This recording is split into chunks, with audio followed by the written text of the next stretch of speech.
Ezequiel capítulo 40. A nova área do templo. Em 28 de abril, no 25º ano de nosso exílio, 14 anos depois da queda de Jerusalém, a mão do Senhor veio sobre mim, e ele me levou para lá. Numa visão, Deus me levou para a terra de Israel, e me colocou num monte muito alto. Dali vi em direção ao sul, algo parecido com uma cidade. Quando ele me levou mais perto, vi um homem, cuja face brilhava como bronze. Ele estava em pé junto a uma porta, e tinha na mão uma corda de medir, feita de linho, e uma vara de medir. Disse-me: Filho do homem, observe e ouça. Preste muita atenção a tudo que lhe mostrarei. Você foi trazido aqui para que eu lhe mostre várias coisas. Depois você voltará ao povo de Israel e contará tudo o que vir. A porta ao leste. Vi um muro que cercava completamente a área do templo. O homem pegou a vara de medir de 3 metros de comprimento e com ela mediu o muro, que tinha 3 metros de espessura e 3 metros de altura.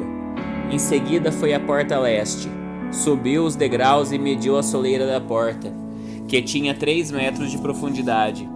Na passagem de entrada havia salas para guardas de cada lado. Cada uma das salas era quadrada e media 3 metros de cada lado, e a distância entre as salas era de 2,5 metros, ao longo da parede da passagem. A soleira interna da porta, que dava para o portico, na extremidade interna da passagem da entrada, tinha 3 metros de profundidade. Ele também mediu o pórtico. Tinha 4 metros de extensão e suas colunas tinham 1 metro de espessura. Esse pórtico era a extremidade interna da passagem de entrada e era voltado para o templo. Havia 3 salas de cada lado da passagem de entrada. Cada uma tinha as mesmas medidas e as paredes entre elas também eram idênticas.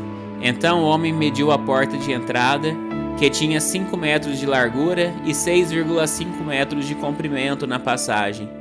Em frente de cada sala havia uma mureta, com 0,5 metros de altura. As salas propriamente ditas tinham 3 metros de cada lado. Então ele mediu toda a largura da porta, a distância desde a parede dos fundos de uma sala para as guardas até a parede dos fundos de outra sala. Essa distância era de 12,5 metros. Mediu as paredes divisórias ao longo de todo o interior da passagem até o pórtico. A distância era de 30 metros. O comprimento total da passagem de uma extremidade à outra era de 25 metros.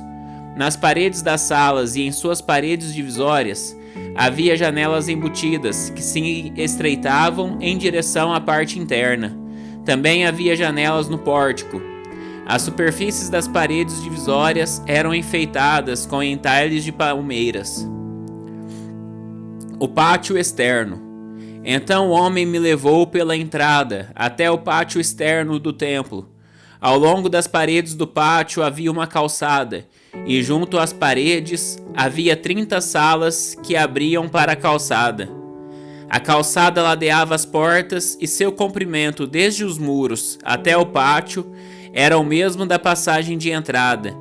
Essa era a calçada inferior. Em seguida, o homem mediu a largura do pátio externo do templo, entre a entrada externa e a interna, e a distância era de 50 metros. A porta norte. O homem mediu a porta norte da mesma forma que a leste. Também ali havia 3 salas e um pórtico. Todas as medidas eram iguais às da porta leste. A passagem da entrada tinha 25 metros de comprimento e 12,5 metros de largura, entre as paredes dos fundos de uma sala para guardas e a parede dos fundos de outra sala. As janelas, o pórtico e os enfeites de palmeiras eram idênticos aos da porta leste. Havia 7 degraus que davam para a passagem de entrada, e o pórtico ficava na extremidade interna da passagem de entrada. Do lado norte, como do lado leste, havia outra porta, que dava para o pátio interno do templo, oposta à entrada externa. A distância entre as duas entradas era de 50 metros. A porta sul. Então o homem me levou à porta sul e mediu suas partes, e eram exatamente iguais às medidas das outras portas. Tinha janelas ao longo das paredes, como as outras, e um pórtico no qual a passagem de entrada abria para o pátio externo. E como nas outras portas, a passagem de entrada tinha 25 metros de comprimento e 12,5 metros de largura. Essa entrada também tinha uma escada, com 7 degraus que dava para ela. Um pórtico na extremidade interna e enfeites de palmeiras nas paredes divisórias. E aqui também havia outra entrada que dava para o pátio interno, oposta à entrada externa. A distância entre as duas entradas era de 50 metros. Portas para o pátio interno. Então o homem me levou à porta sul, que dava para o pátio interno. Ele a mediu e tinha as mesmas medidas das outras portas. Suas salas para guardas, suas paredes divisórias e seu pórtico eram do mesmo tamanho das outras portas, e havia janelas ao longo das paredes e no pórtico. E como nas outras portas, a passagem da entrada tinha 25 metros de comprimento e 12,5 metros de largura. Os pórticos que davam para o pátio interno tinham 4 metros de comprimento e 12,5 metros de largura. O pórtico da porta sul ficava voltado para o pátio externo. Suas colunas eram feitas com palmeiras e 8 degraus subiam até a sua entrada. Então ele me levou à porta leste, que dava para o pátio interno. Ele a mediu e tinha as mesmas medidas das outras portas. Suas salas para guardas, suas paredes divisórias e seus pórticos eram do mesmo tamanho das outras portas, e havia janelas ao longo das paredes e no pórtico. A passagem da entrada tinha 25 metros de comprimento e 12,5 metros de largura. Seu pórtico ficava voltado para o pátio externo. Suas colunas eram enfeitadas com palmeiras, e 8 degraus subiam até sua entrada. Então ele me levou à porta norte, que dava para o pátio interno. Ele a mediu e tinha as mesmas medidas das outras portas. Suas salas para guardas, suas paredes divisórias e seus pórtico tinham as mesmas medidas das outras portas e janelas dispostas da mesma forma. A entrada da passagem tinha 25 metros de comprimento e 12,5 metros de largura. Seu pórtico ficava voltado para o pátio externo. Suas colunas eram enfeitadas com palmeiras, e 8 degraus subiam até a sua entrada. Salas para o preparo dos sacrifícios. No pórtico de uma das entradas internas havia uma porta que dava para uma sala lateral, onde era lavada a carne para os holocaustos. De cada lado desse pórtico havia 2 mesas, onde os animais para os sacrifícios eram abatidos para os holocaustos, as ofertas pelo pecado e as ofertas pela culpa. Do lado de fora do pórtico, de cada lado das escadas que subiam para a entrada norte, havia mais 2 mesas. Havia, portanto, 8 mesas no total, 4 do lado de dentro e 4 do lado de fora, onde se abatiam os sacrifícios. Também havia 4 mesas de pedra cortada para o preparo dos holocaustos, cada uma com 75 centímetros de comprimento e de largura e 50 centímetros de altura. Sobre essas mesas eram colocados os instrumentos para bater os animais para os sacrifícios. Havia ganchos, cada um com 8 centímetros de comprimento, presos ao redor das paredes do pórtico. A carne dos sacrifícios era colocada sobre as mesas. Salas para os sacerdotes. Dentro do pátio interno havia 2 salas, uma ao lado da porta norte voltada para o sul, e outra ao lado da porta sul voltada para o norte. E o homem me disse: a sala ao lado da porta norte é para os sacerdotes que supervisionam a manutenção do templo. A sala ao lado da porta sul é para os sacerdotes encarregados do altar, os descendentes de Zadok, pois somente eles, dentre todos os levitas, podem se aproximar do Senhor para servir diante dele. o pátio interno e o templo. Então o homem mediu o pátio interno, e era um quadrado com 50 metros de largura e 50 metros de comprimento. O altar ficava no pátio em frente ao templo. Então ele me levou ao pórtico do templo. Mediu as paredes de ambos os lados da passagem para o pórtico, e tinham 2,5 metros de espessuras. A entrada propriamente dita tinha 7 metros de largura, e as paredes de cada lado da entrada tinham mais 1,5 metro de comprimento. O pórtico tinha 10 metros de largura e 6 metros de profundidade. 10 degraus subiam para ele, com uma coluna de cada lado. Ezequiel capítulo 41. Depois disso, o homem me levou ao santuário do templo. Mediu as paredes de cada lado de sua porta, e tinham 3 metros de espessura. A entrada tinha 5 metros de largura, e as paredes de cada lado tinham 2,5 metros de comprimento. O santuário propriamente dito tinha 20 metros de comprimento e 10 metros de largura. Então ele passou do santuário para a sala interna, mediu as paredes de cada lado de sua entrada, e tinha 1 metro de espessura. A entrada tinha 3 metros de largura, e as paredes de cada lado da entrada tinham 3,5 metros de comprimento. A sala interna do santuário tinha 10 metros de comprimento e 10 metros de largura. Ele me disse: este é o lugar santíssimo. Então ele mediu a parede do templo, e tinha 3 metros de espessura. Junto à parte externa da parede havia uma fileira de salas. Cada sala tinha 2 metros de largura. Essas salas laterais ficavam em 3 andares, uma acima da outra, e havia 30 salas em cada andar.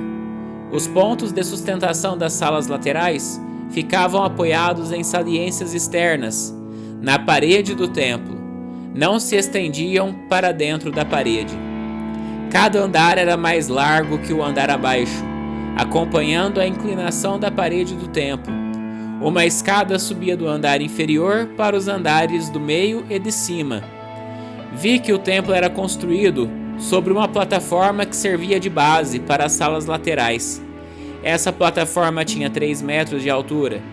A parede externa das salas laterais do templo tinha 2,5 metros de espessura. Havia, portanto, uma área aberta entre essas salas laterais e a fileira de salas junto à parede externa do pátio interno. Essa área aberta tinha 10 metros de largura e se estendia ao redor de todo o templo. 2 portas nas salas laterais davam para a área aberta da plataforma, que tinha 2,5 metros de largura. Uma porta ficava voltada para o norte e a outra para o sul. Havia um edifício grande a oeste, voltado para o pátio do templo. Tinha 35 metros de largura e 45 metros de comprimento, e suas paredes tinham 2,5 metros de espessura. Então o homem mediu o templo, e tinha 50 metros de comprimento.